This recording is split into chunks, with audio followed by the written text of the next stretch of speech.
Tai ką tik išvykom iš Regensburgo, kažkaip viskas labai čia greit mes susipakavom, susidėjom, tai net pamiršau ir mašinai sėdėdamas dar vietoj nepapasakot, tart pasisveikinimo žodį, įžangai šią dieną. Tai žodžiu, šiaip nakvynė gerai praėjo, išmiegojom normaliai, karšta šiaip bute buvo, tai yra nebūtė tam kambarį, bet Karšta, nes nuo stogo sušilo labai viršutinis aukštas. Jo, ir žodžiu, bet paskui jau, kai saulė nusileido, galima buvo atidaryti langą, tai tada jau buvo vėsiau ir miegoti jau visai gerai buvo.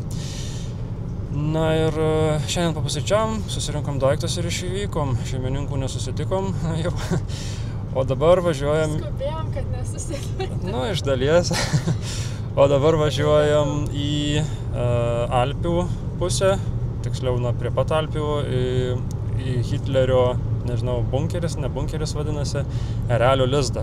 Tai bus labai gražūs vaizdai, bus labai įdomi diena. Šiaip galvojom pradžiai, kad bandysim haikinti iki to erelio lizdo, nes ten kažkas apie gal 2 valandas maždaug užtruktų užlipt, bet kadangi čia tokie dideli karščiai, tai galvoju bus gal per daug paskui vėl, kad nebūtų kokių nesusipratimų, nesklandumų ir panašiai. Tai galvojam, gal ten yra autobusai, kurie užveža, tai gal ir juos paimsim, tai tada ir patiems bus lengviau ir vis tiek bus gražu. Tai vat.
Atvykom prie erelio lizdo ir pirmiausia tai nuotykis su parkingu.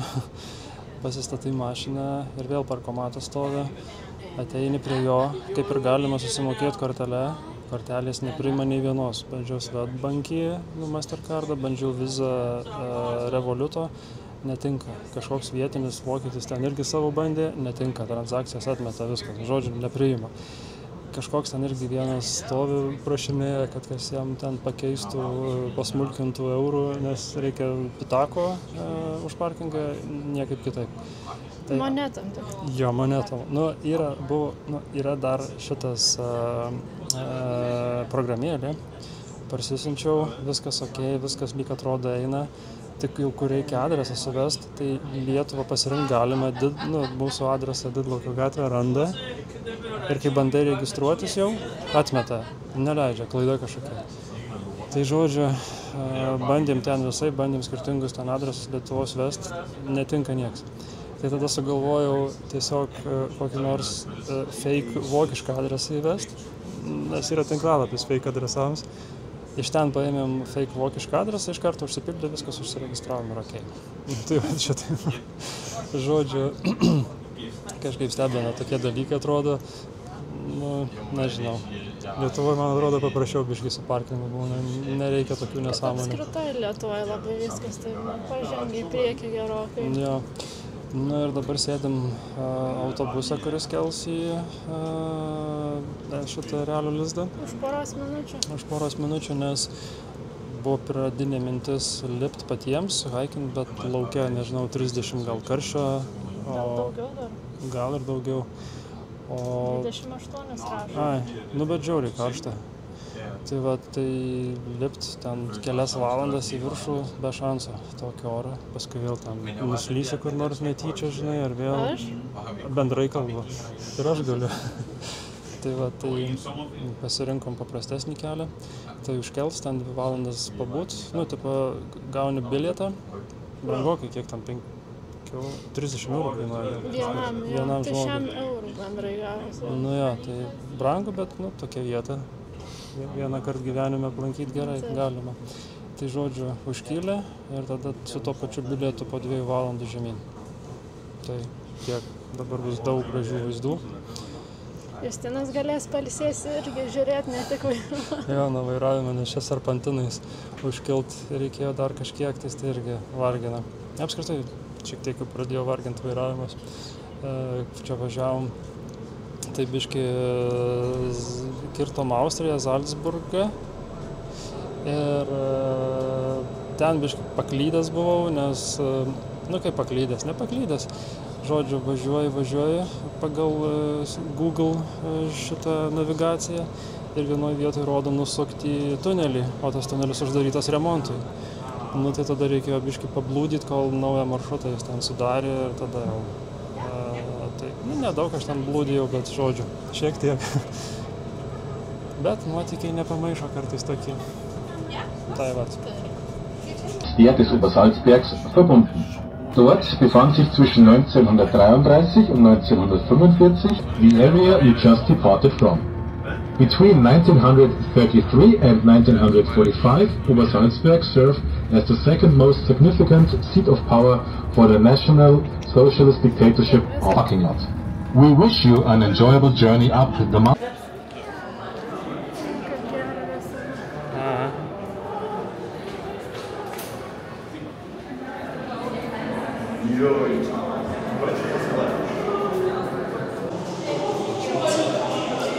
Dabar einam tuneliu, kurio gale laukia liftas. Šiaip, kiek žinau, jame filmuoti negalima, bet gal pabandysim. Pamatysim.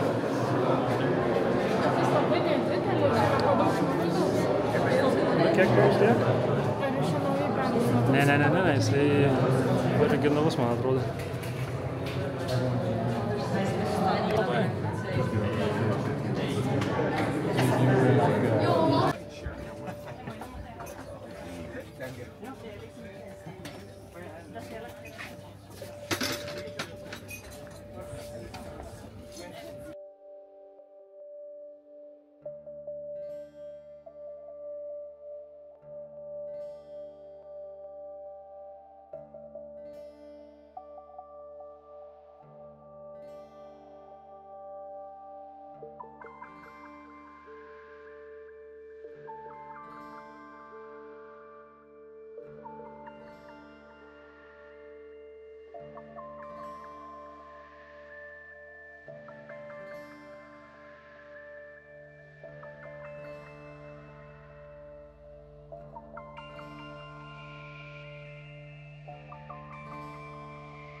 užkilom jau į patį viršų, pavaikščiojom čia visur. Tai baisiai daug žmonių, kaip, nežinau, su kuo čia palyginti, bet, baisiai turistinės šito vietoj čia.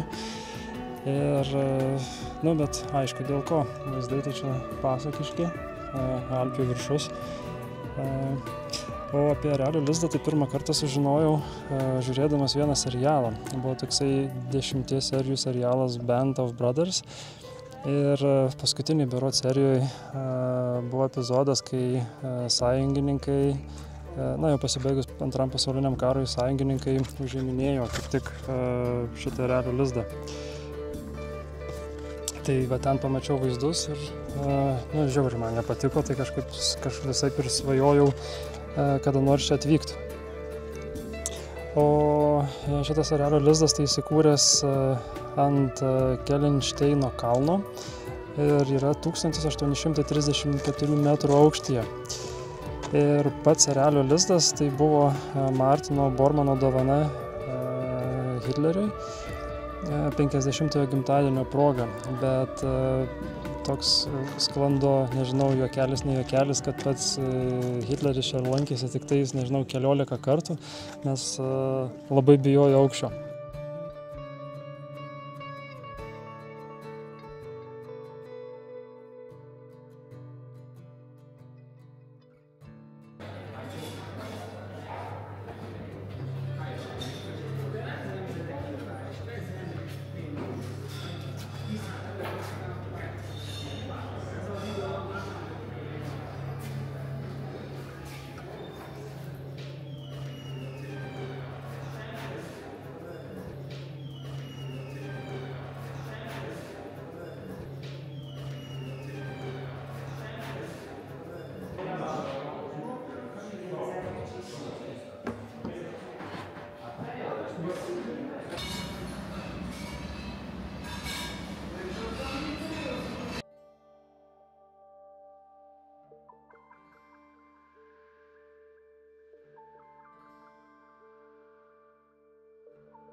Žodžiu, ką tik sunešiau daiktus į antrą aukštą ir įsikūrėm viešbutyje prie Königsi ežero.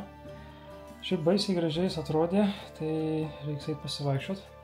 Nežinau, kiek šiandien mes eisim vaikščiot, nes dabar vis tiek kažkaip labai nuovargis pasijuto, kažkaip susikaupė. Nuvažiavimo nuo visko, tai šiandien gal mažiau kažką veiksim.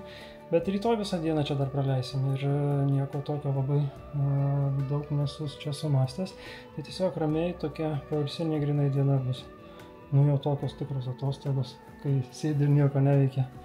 Arba neveikia nieko intensyvaus. Nes čia galime ir su laiveliu paplaukot po tą ežerą, turėtų būti faina ir dar ką nors nuveikti. Žodžiu, tai šiandien diena buvo įdomi. Erelio lizdas patiko labai. Ir dabar jau einam ilsėtis. Ką dar noriu pridurti? Nieko. Gerai. Ne, iš tiesų šitas miestelis tai labai gražus, atrodo aplink tą ežerą, tai man atrodo mes turėsim kur pasivaikščioti nemažai. Aplink ežerą reikės pasimaudyti dar. Jo, ir baisiai karšta, 30 kažkas. Nu, Ne 30, bet kažkaip taip dušna toks sausos orus. Nežinau, 32 dabar jau rodo. Nu tai va, karšta labai. 31, 32, nu bet dabar kažkas tokio. Tai Labai alina. labai alina, jo. Nežinau, ar žiūrėčiau, kad šitas mūsų atostogas vėsiau bus, nes kažkaip nelabai faina. Tai va, atsivežėm čia ir striukimus ir viską galvojom, bus vėsiau, nes ten ir kalnai ir viską, bet kažkaip, nu, nežinau, storiausias dalykas, ką aš buvau apsirengęs per šitą kelionę, tai va šitą maikį. Šakės. Tai va, gerai. Einam ilsėtis. Dar biškai apie kambarį, kuriame gyvensim, tai atrodo jisai, o taip, va, baldai tokie,